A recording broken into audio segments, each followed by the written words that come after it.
When it comes to managing all your media in one place, Media Collections has you covered.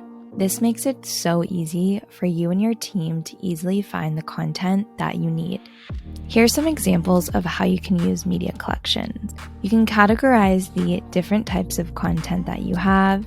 You can also do it per platform or however else is best for you and your brand. To create a collection, go to the right-hand corner and select Add Collection. From here, give the collection a name and add any relevant content. You can also add notes to this collection to keep track of anything important that you need to remember.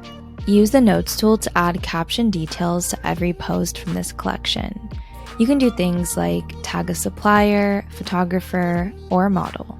You can also add tags to make searching your media even easier. Tags that we like to add are things like the year, or maybe if it's a particular collection, you can add a tag here. There's so many different ways you can tag your media to make it really easy to find. To keep a collection top of mind, add a star. To quickly add content to your grid, you can just drag and drop it, and you can even drag and drop it onto a strategy tile. Media Collections also syncs to your phone, so you'll have all your content on the go.